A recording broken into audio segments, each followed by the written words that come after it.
Déjà de faire un film, je trouve qu'il mélange, de l'intime, du psychologique, du vraiment, infiniment petit d'une certaine manière, avec un personnage assez paranoïaque, ambigu. Donc ouais, quelque chose de très intime qui vient flirter avec quelque chose d'assez épique. Les enjeux internationaux, des multinationales, des compagnies aériennes, les accidents d'avion, les hangars, les énormes, les énormes enjeux que ça peut représenter. Et je trouve la rencontre de ces deux choses-là, entre la vie de cet acousticien qui travaille dans un petit bureau sans fenêtre et qui doit déceler, trouver, comprendre la vérité, traquer la vérité, comme un lanceur d'alerte, avec ces enjeux énormes à côté, assez épiques. J'aime bien ce frottement-là. Donc je trouvais ça génial. Et puis on découvre surtout un métier qu'on connaît très peu, très mal ou pas du tout. Et ça, c'est toujours quand c'est bien filmé. Et là, je trouve que c'est le cas. Yann a fait un très gros travail, très méticuleux et généreux en même temps. Donc je trouve ça toujours intéressant de découvrir une profession, des codes et tout ça.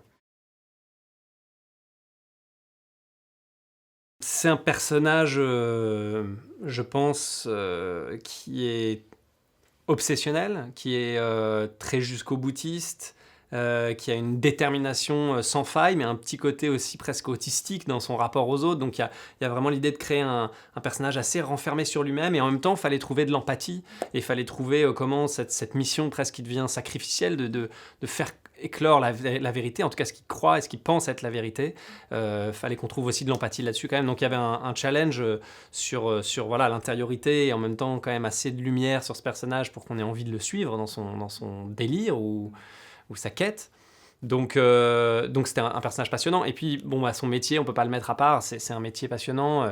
Encore une fois, un métier où on récupère une boîte noire, on va falloir en faire sortir la vérité. Et pour répondre aux gens, à l'industrie, et puis aussi, quand même, en grande partie, aux familles qui doivent faire un deuil, quoi. Là, en l'occurrence, de 300, 400 personnes dans un avion, et il y a des familles qui attendent des réponses. Qu'est-ce qui s'est passé? Comment ils ont trouvé la mort?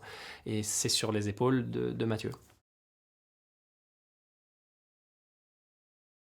Je suis allé les voir, donc je pense que c'était le meilleur moyen parce que encore une fois, c'est un métier très particulier. Je suis allé les voir, j'ai essayé de trouver un jeune acousticien et enquêteur qui avait le même profil, enfin le plus proche possible de Mathieu Vasseur.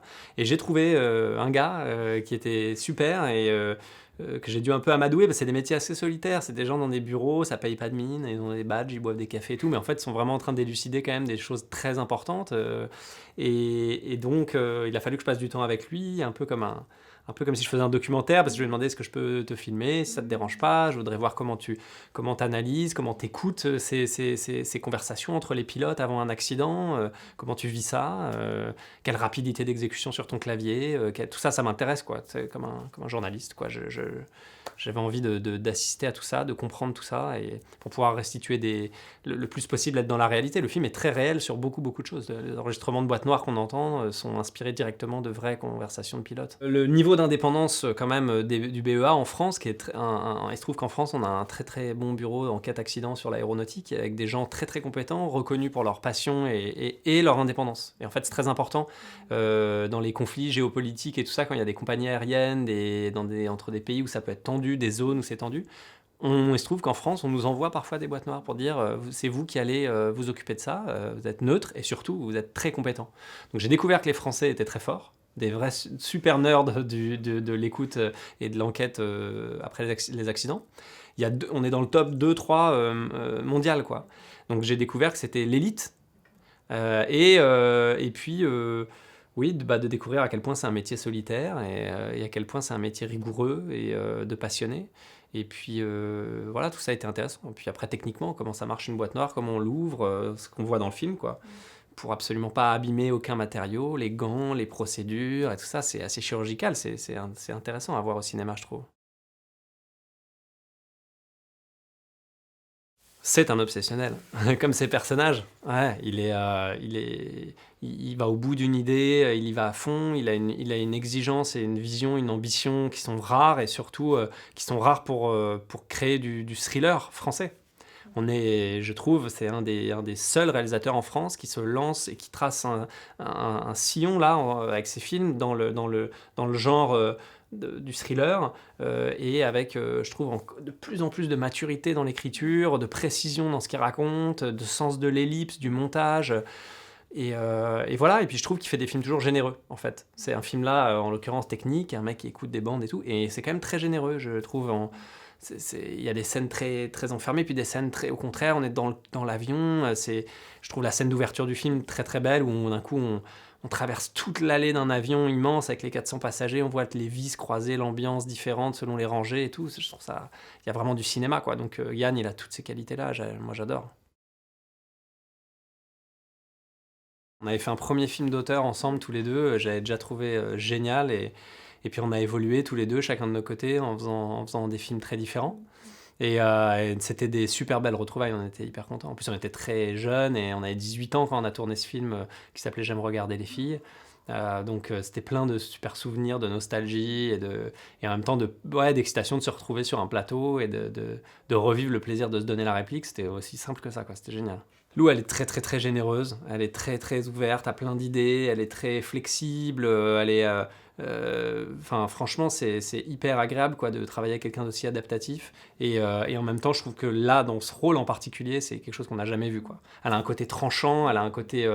voilà, une femme qui a un poste de responsabilité très important et qui est ouais, d'une précision. Déjà, la coupe de cheveux qu'elle avait choisie, elle, avec cette blondeur, la coupe un peu géométrique comme ça et tout, je trouve qu'elle a un truc super impactant, brillant, un peu intimidant même, qui est super intéressant pour son personnage.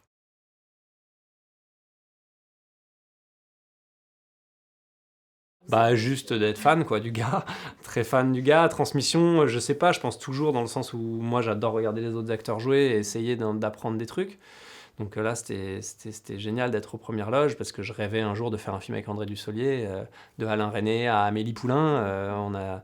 Je crois que quand t'es acteur, tu rêves un moment de croiser le chemin d'André Dussolier, d'entendre sa voix. Et là, il joue mon patron en plus, donc je sais pas, il y avait quelque chose, effectivement, c'était le patron, quoi, le taulier, quoi. Et j'aimais bien ce symbole. Bah, il y a beaucoup de métiers, donc il y a une grande aisance, un grand charisme, la capacité, même sur une prise qui en fait démarre moins bien à cause d'un problème technique, un machin et tout, de toujours arriver à rattraper, à aller chercher un moment de vérité, quelque chose. C'est impressionnant, on sent qu'il y a vraiment du métier, quoi. C'est au lendemain d'un accident, un très gros accident d'avion, un crash dans les Alpes. Mathieu Vasseur, qui est un jeune enquêteur du bureau qui enquête sur les accidents aéronautiques et qui doivent analyser les boîtes noires pour comprendre ce qui s'est passé, va être propulsé chef pour la première fois de cette enquête. Sauf que cette enquête va s'avérer être complexe et beaucoup plus trouble que ce qu'on pense. Et à force de suivre son instinct, il va se mettre dans un pétrin et il va se mettre surtout dans des situations très dures à résoudre et qui vont à la fois questionner le personnage, son couple, sa vie professionnelle et surtout, surtout, surtout le spectateur. Moi, j'ai bien aimé le simulateur, bon, comme un enfant, des grands quarts d'avion carrément coupés comme ça. On rentre dedans et on est avec dans le film avec un pilote qui en fait repasse une scène sur un simulateur, mais ça vaut des millions d'euros. C'est énorme. C'est sur pilotis, ça bouge comme ça, tout répond comme un vrai avion, quoi. Yann joue très bien de ça dans le film parce que tant qu'on ne le sait pas, on pense qu'on est dans un vrai avion tellement c'est bien fait, quoi. Ça, c'était assez marrant à tourner et de montrer l'envers du décor là-dessus, c'était bien. Je trouve ça super d'arriver à inventer dans ce genre de film thriller et enquête, d'inventer formellement de la vraie mise en scène de cinéma, quoi, où les gens, moi, ce qui est toujours important pour moi, c'est de me dire si les gens ils viennent, ils payent, ils vont en salle, surtout aujourd'hui, il faut qu'il y ait un intérêt. Et cette ambition de mise en scène, notamment, effectivement, on est dans cette carcasse d'avion vide et d'un coup, dans la tête mentalement du personnage, hop, on se retrouve en un battement d'œil dans l'avion réellement rempli juste avant l'accident avec les gens et tout ça. La force de cette mise en scène, de cette projection mentale et l'envie formelle d'aller loin comme ça, je trouve ça génial. Moi, je trouve ça top, quoi. C'était une vraie ambition. C'était pas simple à mettre en place, à faire. C'est pas des budgets américains. On n'a pas 6 mois pour tourner les films. Donc, quand on choisit de faire un acte de mise en scène fort comme ça, on sait que ça va prendre du temps et de la technique et un peu d'effets spéciaux. Et bah, j'invite les gens à voir la scène. C'est vraiment canon, quoi. Alors, conversation secrète, oui, parce que Yann m'en avait parlé et que j'ai découvert le film à cette occasion. Donc, j'ai compris sur le côté obsessionnel de ces enregistrements audio. Et voilà, ça, c'était super intéressant. Ensuite, moi, après, c'est très perso. sur le côté personnage, vraiment, hyper méticuleux, obsessionnel, qui range ses stylos, qui avec un côté un peu maniaque comme ça. Évidemment, le personnage de DiCaprio dans Aviator, c'est un truc qui me parle beaucoup. Je trouve qu'il fait une performance géniale là-dessus, sur les gens qui ont des troubles obsessionnels, compulsifs et tout, même si on n'en est pas jusque-là avec Mathieu Vasseur, il a un profil un peu voisin quand même. Et après, sinon, je trouvais que le sillon était assez nouveau, donc j'ai pas voulu trop m'encombrer non plus de trop de films ou trop de références.